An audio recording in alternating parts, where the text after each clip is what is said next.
როგორ გადაიქცა საქართველოს რუსეთისთვის და ირანისთვის სანქციების გვერდისავლის მთავარ ტერიტორიად.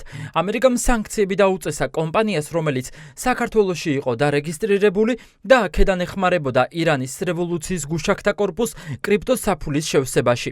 ეს უპრეცედენტო მასშტაბის სკანდალია, რადგან ოფიციალური მონაცემებით ფინანსურ ქსელში მილიონობით დოლარის კრიპტოტრანზაქცია ტარდებოდა. გამოდის, რომ ქსელი ისევ ამერიკამ გაშიფრა, საქართველოს ფინანსური მონიტორინგისა და უსაფრთხოების ორგანოებმა კი ვერაფერი გააკეთეს. მსგავსი кейსები ჩვენ არაერთი ვიცით და სამწუხაროდ დარწმუნებული ვარ, კიდევ იქნება ისეთები, რომლის შესახებაც არ ვიცით და ხორი ვალუტის ერთ-ერთ მთავარ შემოდინების წყაროთაც სწორედაც აი ესეთი გაურკვეველი წარმომავლობის ფული იქცა. თავად ამერიკის ფინანსთა სამინისტრომ გააკეთა განცხადება და ისინი ამხილა ირანთან მჭიდრო კავშირში და ირანის დაფინანსებაში, რაც რა თქმა უნდა ძალიან ტრაგიკულია ქვეყნის როგორც ეკონომიკური, ისე საერთაშორისო იმიჯისთვის. ამერიკული სანქციების ამოქმედების შემდეგ ეროვნულმა ბანკმა პასუხისმგებლობა მთლიანად მოიხსნა.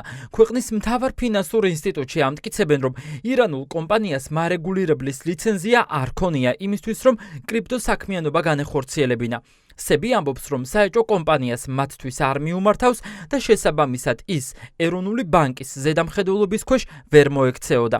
არადა ეს არის შემთხვევა, რომელიც კიდევ ერთხელ აყენებს დღის წესრიგში ფინანსური უსაფრთხოებისა და სანქციების მონიტორინგის საკითხს. რა თქმა უნდა, შესაძლებელი არის, რომ დავაფუძნოთ კომპანია, ვაწარმოოთ რაღაცა ტიპის რეგულირებადი საქმიანობა და ეროვნული ბანკი არ იყოს ამის შესახებ საქმის კურსში. მაგრამ ეს ნიშნავს, რომ ეროვნული ბანკი თავის საქმეს ვერ ასრულებს საფუძვლიანად. იმისთვის არსებობს სახელმწიფო, რომ რეგულირებად სფეროებში რეგულირების უზრუნველყოფა და აღსრულება შეძლოს.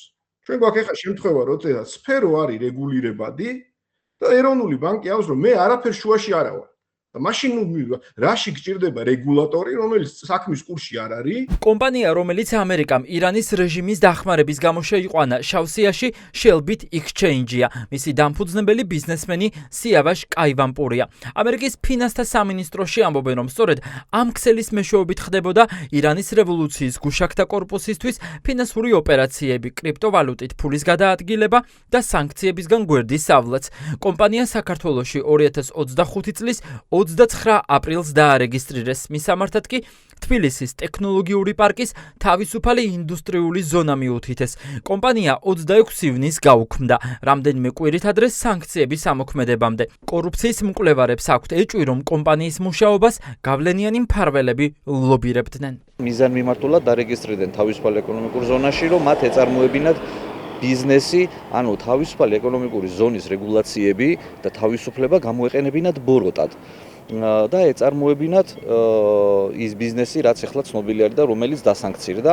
აქ ძალიან ბევრ ეჭვებს ბადებს ის, რომ ამ ტერიტორიაზე ივანიშვილის თანხმობის გარეშე ფაქტობრივად შეუძლებელი არის აქ რომ რაიმე ბიზნესი დარეგისტრირდეს. ბრალდება და შესაძლო დანაშაული გაცილებით დიდია, ვიდრე უბრალოდ ირანთან კრიპტოტრანზაქციები. შტატებში ამბობენ, რომ Shellbit-ი ჩართული იყო ირანის სანქციების გვერდისავლით მრავალ ეროვნულ ფინანსურ ქსელში. ქსელი იყენებდა კრიპტობირჟებს, ფარულ კომპანიებს, ირანულ ონლაინ გემბლინგის ქსელს, ირანის სახელმწიფო ფინანსურ ინსტიტუტებს და რევოლუციის გუშაქთა კორპუსთან დაკავშირებულ კრიპტომისამართებს. ოფიციალური ინფორმაციით, ირანთან დაკავშირებულმა საფულებმა 1 მილიონი დოლარის კრიპტო გაუგზავნეს Shellbit-ს, ხოლო Shellbit-ის მისამართებიდან ირანში 2 მილიონ დოლარზე მეტი წავიდა. არაოფიციალური ინფორმაციით კი თანხები გაცილებით დიდია. სანქციების მიღება ხდება სწორედ იმიტომ, რომ ქვეყნის ხელისუფლება არ რეაგირებს ადეკვატურად იმისთვის, რომ აღკვეთოს საკუთარ ტერიტორიაზე მსგავსი დანაშაულის ჩადენა. რეალობა არის ის, რომ ბიძინა ივანიშვილმა საქართველოს, რომელიც იყო ყველაზე მყარი მოკავშირე და სტრატეგიული პარტნიორი დასავლეთის რეგიონში, აქცია რუსეთის, ირანის სისხლიანი რეჟიმების ფულის სამრეცხაოდ. ირანის ძალიან ბევრი ბიზნესი, კომპანიები გახსნილია საქართველოში. ფიქტიურ მისამართებზე, უბრალოდ ფიქტიური კომპანიებია ისეთ მისამართებზე გახსნილი, სადაც მაგალითად ერთ სოფელში, ერთ ქუჩაზე რამდენიმე კომპანიაა გახსნილი.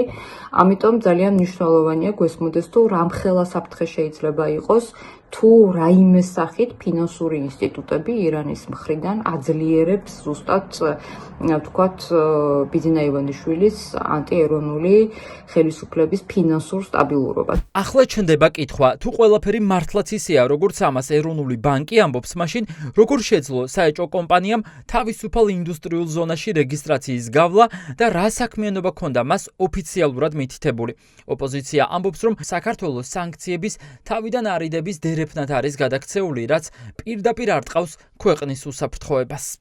დიდი ქსელი ეკოსისტემა, რომელიც ივანიშვილის რეჟიმმა შექმნა აქ, ერთი რომ თავად ქართული ოცნების რეჟიმს ეხმარება და მეორე ეხმარება რუსეთს და ირანს, თავი არიდონ სანქციებში, იმ სანქციებს არიდონ თავი ერთად დასავლეთი ადებს წლების მანძილზე. ქართული ოცნებამ იცის და ხელს უწყობს ამ სისტემის მუშაობას, ვინაიდან თვითონაც სარგებელს ნახულობენ აი ამ კომპანიები და მათი აქ არსებობა. სწორედ იმისა, რომ ემუშავა საქართველოს ხელისუფლებას იმაზე, რომ ამგვარი პრეცედენტებს ადგილი არ ჰქონოდა, ისინი იბარებდნენ სუში ექსპერტებს და პოლიტიკოსებს, რომლებიც ირანულ გავლენაზე საუბრობდნენ, საჯაროდ ალბათ ყველას გახსოვთ, ამიტომ იმ შემთხვევაში თუ არ იქნება ადეკვატური რეაგირება ასეთ საქმეებზე, რა თქმა უნდა, ეს შეიძლება ეროვნული უსაფრთხოების გამოწვევად იქცეს. ქართული ოცნება ხელს უწყობს ირანული ტერორისტული ქსელების გაფართოებას.